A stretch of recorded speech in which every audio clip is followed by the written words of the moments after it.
J'avançais vers l'étape numéro 4 sur le chemin de la connaissance des autres quand soudain je l'ai vue, là-bas, juste devant moi. Cette maison, c'était vraiment curieux comme rencontre. Une maison n'a rien à faire ici normalement. Je me suis approchée et j'ai commencé à voir de la lumière à l'étage. Derrière la vitre, quelqu'un me regardait fixement, comme s'il attendait ma venue. Il ne m'a pas fallu très longtemps pour reconnaître celui qui était désormais devenu mon compagnon de route attitré, Monsieur Karl. J'étais tellement contente de le retrouver après tout ce temps. Il m'a fait signe de le rejoindre. Alors je suis entrée dans la maison et j'ai emprunté l'escalier. Quand je suis arrivée à l'étage, c'était très bizarre. Je me suis tout de suite sentie comme chez moi. En fait, j'avais l'impression d'être déjà venue dans cette maison. C'est à ce moment que Carlio m'a dit « Bienvenue chez toi ». Pardon ? Chez moi? Oui, enfin, dans la première partie de ton chez-toi. Je te fais une petite visite guidée. Vous m'intriguez, mais oui, bien volontiers. Et maintenant, je peux vous raconter ce que j'ai découvert ce jour-là. Votre maison, c'est votre personnalité. À l'étage, vous y retrouvez votre énergie introvertie ou extravertie, votre type psychologique et vos fonctions psychologiques, tout ce que nous avons exploré pendant les 3 premières étapes du voyage. Tout cela représente votre conscience. C'est ce que vous connaissez le mieux de vous, c'est ce que les autres voient de vous, ce qui est mis en lumière. Si vous utilisez des méthodes appropriées pour analyser cette partie de votre personnalité, vous pourrez aisément nommer ce qui vous caractérise à ce niveau, que ce soit votre type d'énergie, votre type de personnalité ou les fonctions avec lesquelles vous vous sentez à l'aise et celles qui vous demandent plus d'efforts. Bien sûr, il est possible de se tromper dans l'identification de tout ça, et c'est même fréquent, puisqu'il y a des risques de confusion à chaque étape, comme on l'a vu dans les épisodes précédents. Malgré les éventuelles questions d'aisance ou d'identification pour chacune de ces caractéristiques, vous savez que ça fait partie de vous, comment ça s'exprime et comment ça peut influencer vos comportements. Par contre, pour les parties suivantes de votre personnalité, vous allez voir, c'est pas tout à fait la même chose. Dites, Monsieur Jung, il n'y a pas moyen d'éclairer un peu, il fait sombre ici. Ah, justement, c'est ce que je vais essayer de faire, t'éclairer. Carlio m'avait emmené au rez-de-chaussée et j'avais une sensation étrange. Il me semblait reconnaître certaines pièces de la maison, oui, toujours comme si c'était bien ma maison, mais d'autres pièces me donnaient l'impression de les découvrir pour la première fois. Et comme il faisait de plus en plus sombre, je ne parvenais pas vraiment à voir à quoi ressemblaient vraiment ces recoins de la maison. Tu viens de pénétrer dans ton inconscient personnel.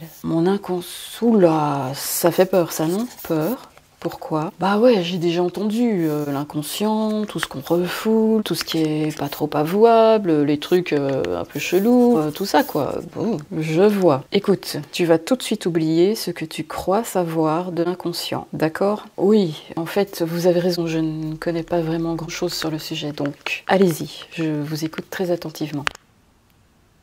Votre inconscient personnel, c'est une sorte de mémoire, comme des archives où on trouve toutes les données de votre histoire personnelle, de votre vécu, de vos expériences. Et quand on parle de mémoire, on ne parle pas de la mémoire de l'intellect, celle que vous utilisez par exemple pour retenir des dates d'anniversaire ou pour mémoriser un texte. Non, votre inconscient, c'est une mémoire d'émotion et d'instinct. Alors évidemment, plus la charge émotionnelle d'un événement est forte, ou plus il ravive l'instinct de survie, et plus sa mémoire va s'imprimer dans votre inconscient. Avec la mémoire de l'intellect, vous avez conscience de ce que vous avez retenu. Vous savez que vous connaissez les dates ou que vous êtes capable de réciter ce texte. Avec la mémoire des émotions et des instincts, vous pouvez aussi avoir conscience d'une partie de ce qui a été enregistré dans votre inconscient. La conscientisation peut se faire suite à un événement qui provoque un déclic ou si vous décidez d'entamer un travail pour ramener à la conscience ce qui est enfoui dans votre inconscient. Mais la plus grande partie de ces mémoires, vous ne l'avez pas encore conscientisée. Les mémoires émotionnelles et instinctives sont bien plus puissantes que la mémoire intellectuelle. Elles durent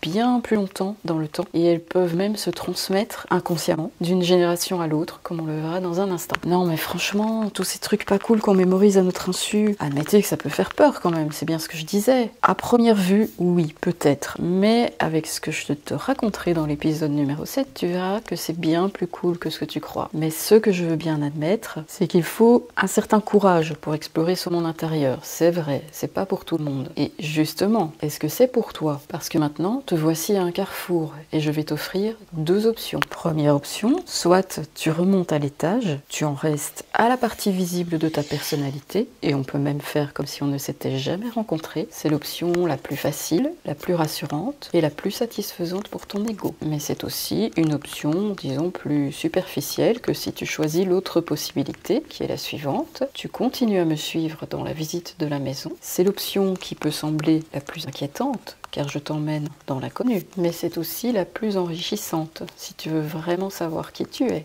dans ta totalité. La question c'est, est-ce que tu ressens ce besoin primordial de poursuivre ton voyage? Je te laisse y réfléchir un instant. Waouh, moi qui avais décidé de me consacrer à la connaissance des autres, j'étais maintenant face à un dilemme. Si je voulais poursuivre mon voyage, et donc explorer ma personnalité en profondeur, il est évident que je devais en cet instant précis revenir sur le chemin de la connaissance de soi. Aïe, pas facile ça. C'est vrai que ce serait confortable de revenir sur mes pas, et d'en rester là, à ce que je commence à plutôt bien maîtriser. Parce que franchement, qui sait ce qui m'attend si je continue à creuser ici. Bon, tant pis, je me lance, on verra bien. Après tout, je pourrais toujours rebrousser chemin plus tard si j'en ai envie, non? Mais là, je dois savoir. Allez, j'y vais. Monsieur Young, vous êtes où? Oh là là, c'est pas vrai, là qu'on est dans le noir complet maintenant, mais dans quoi je me suis embarquée, moi? Monsieur Young, tu viens de pénétrer dans ton inconscient collectif. Ah bah dis donc, je sais pas où on est au juste, mais je suis bien contente de vous voir. Enfin, de vous voir, on se comprend, hein. Inconscient collectif, je suis toujours chez moi là, parce que dans collectif, il y a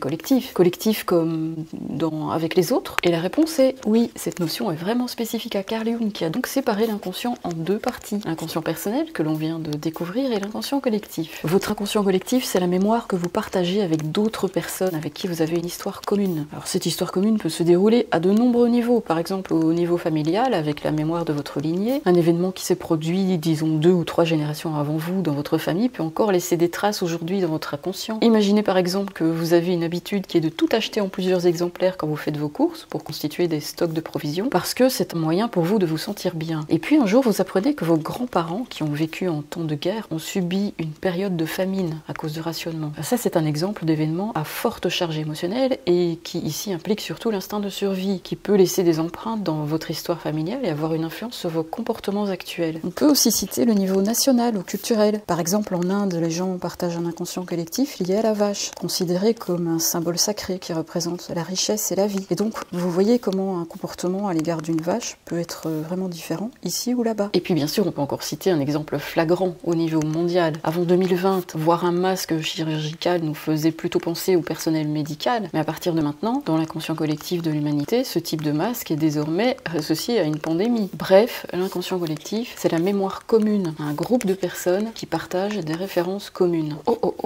attendez, ça change tout là. Voilà, là on est bon je crois. Bon, et vous, si vous êtes à l'aube de cette étape sur le chemin de la connaissance de soi et des autres, et que vous souhaitez en savoir plus sur l'inconscient tel que décrit par Carl Jung, je développe l'analogie avec la maison dans une vidéo dont je vous laisse le lien ici plus haut et en commentaire. Et puis je vais peut-être vous laisser un autre lien si vous avez vraiment envie d'avancer plus rapidement dans l'identification des facettes de votre personnalité que vous n'avez pas encore conscientisées. Vous pouvez toujours vérifier si ce lien existe toujours. Ok, c'est bon, Monsieur Jung, vous m'avez convaincu. Mais avant de continuer, je veux quand même savoir deux choses. La première, qu'est-ce qui se passe si je décide de ne pas m'intéresser à la partie inconsciente de ma personnalité? C'est pas le cas, hein, je vais m'y intéresser, mais juste supposons que je ne m'y intéresse pas. Vous voyez, par exemple, je fais comme si ça n'existait pas. Oh tiens, je vois rien ici, voilà, ça y a pas. Je vois juste ça, là, voilà. Qu'est-ce qui peut m'arriver après tout? Ok, je vais juste connaître une petite partie de ma personnalité, mais finalement, c'est pas trop grave, hein?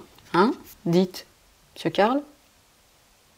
Bon, voilà qu'elle me parle en citation maintenant. D'accord, je vais méditer là-dessus. Et ma deuxième question est la suivante. Admettons que je me dise, Monsieur Jung a tout à fait raison. Je vais suivre ses conseils et partir à la découverte de mon inconscient. Enfin, de mes inconscients. Question, à quoi je dois m'attendre? On trouve quoi au juste dans les inconscients? Parce que plus haut dans la conscience, là, on a trouvé des types et des fonctions psychologiques, hein, par exemple. Mais là, dans les profondeurs, on trouve quoi comme type de truc? Et comment on fait pour les trouver, pour les identifier? Il y a un mode d'emploi, une théorie, quelque chose, je sais pas moi. Eh bien c'est précisément ce que je vais te raconter dans l'épisode 5 et 6 et 7. On se revoit bientôt. Et vous, est-ce que je vous revois bientôt? N'oubliez pas de vous abonner pour la suite. Pour l'instant, figurez-vous que l'existence de cette chaîne est encore bien enfouie dans l'inconscient de l'algorithme de YouTube. Alors pour aider Psychopersonnalité à accéder à la conscience de l'algorithme, vos partages, commentaires et likes sont vraiment très importants. Et puis à titre personnel, c'est aussi un plaisir pour moi d'échanger avec vous ici. Voilà, merci beaucoup et à bientôt pour la suite.